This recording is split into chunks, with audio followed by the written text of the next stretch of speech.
بسم اللہ الرحمن الرحیم۔ السلام علیکم۔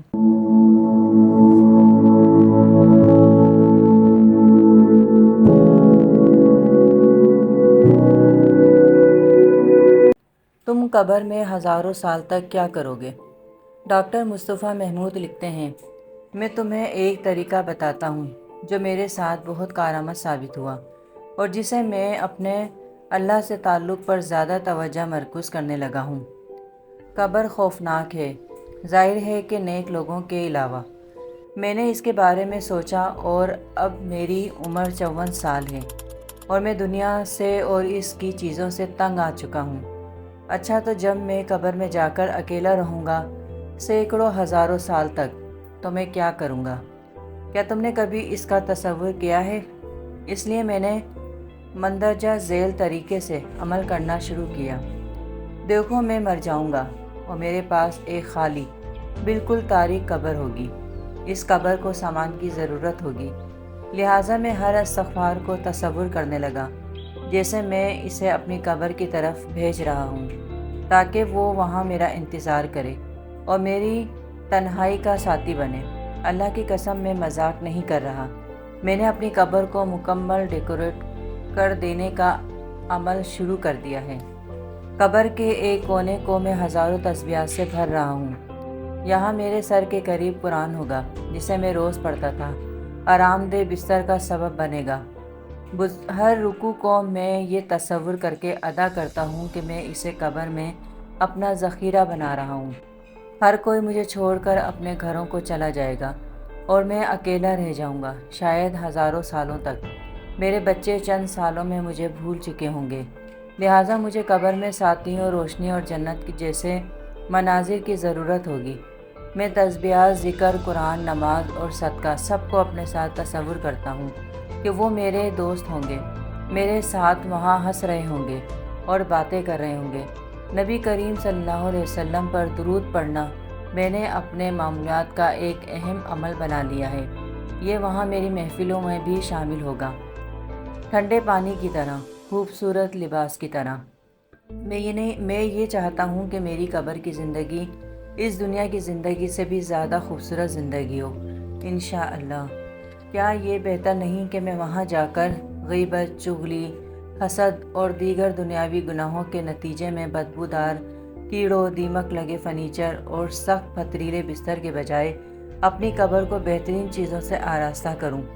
میں نے دنیا میں اپنا گھر بنانے کے لیے ساری زندگی جان توڑ محنت کی، لیکن یہ گھر تو میرے ورثہ کا ہو جائے گا۔ اصل میں تو میری ساری محنت اپنے لیے ہے ہی نہیں، سارے فائدے تو اور لوگ اٹھائیں گے۔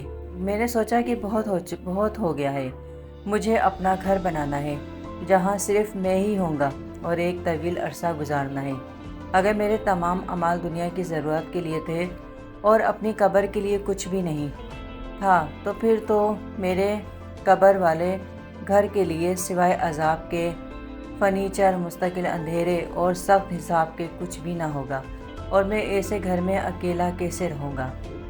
میری آپ کو بھی نصیحت یہ ہے کہ آج سے اپنی قبر کو اپنا بینک اکاؤنٹ بناؤ، اس میں زیادہ سے زیادہ ڈپازٹ کرو اور لانگ نرم والی پالیسی لو۔ اپنی عبادات کا خوب خیال رکھو۔ اللہ کی قسم، جب تم قبر میں ہوگے تو تم مجھے وہاں سے بھی شکریہ ادا کرو گے۔ اپنی قبر کے گھر کا اس دنیا کے گھر سے زیادہ خیال رکھو۔ ابھی تم اپنے گھر والوں کے درمیان ہو، پہن رہے ہو، کھا پی رہے ہو، آرام سے گھر والوں کے درمیان سو رہے ہو اور تمہیں تمہاری تمام ضروریات میسر ہیں، پھر بھی تم اپنے حالات سے نالاں رہتے ہو، ہر وقت کوئی نہ کوئی شکایت کرتے رہتے ہو۔ تو سوچو، جب تم زمین کے نیچے ہوگے اور سینکڑوں ہزاروں سالوں کے لیے ہوگے تو وہاں تمہارے ساتھ کون ہوگا؟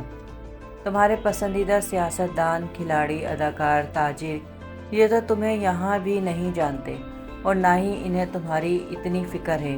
تم ہی ان سب کے پیچھے بیوقوفوں کی طرح اپنا وقت ضائع کرتے ہو۔ تمہارے وہ بچے جن کی شادیوں پر تم لاکھوں روپے فضولیات پر خرچ کر دیتے ہو، یقین کرو یہ خرچ تمہارے لیے وبال بن چکا ہوگا اور بچے مکر جائیں گے کہ ہمارے باپ نے، ہماری ماں نے خود ہمارے لیے بھی اور اپنے لیے بھی مصیبت کھڑی کی، لہٰذا اپنا خود خیال رکھو، اپنی ہر تسبیح ہر عمل کا خیال رکھو اور اس سے کہو کہ وہ مجھ سے پہلے قبر میں جا کر میرا انتظار کرے، میری قبر کو خوشبوؤں سے مہکائے، شاندار باغیچہ بنائے، ہوادار کمرے ہوں، مہنگا ترین فرنیچر ہو اور میرے ہمدرد دوست ہوں، ہم وہاں ملیں گے اور وہ گھر میرا بہترین ساتھی اور بہترین رہنے کی جگہ ہوگی۔ اللہ ہمیں حسن خاتمہ عطا فرمائے، اللہ ہماری آخرت کو بہتر بنا دے اور ہمیں قبر کے عذاب سے بچا۔ اللہ ہمیں اپنا ذکر، شکر اور حسن عبادت کی توفیق عطا فرما تاکہ تو ہم پر اپنی رضا اور جنت الفردوس میں نعمتیں نازل کرے، جہاں ہم تیرے نبی محمد صلی اللہ علیہ وسلم کی صحبت میں ہوں، جن پر بے شمار درود السلام ہوں۔ تو پھر اپنا گھر بنانا شروع کریں۔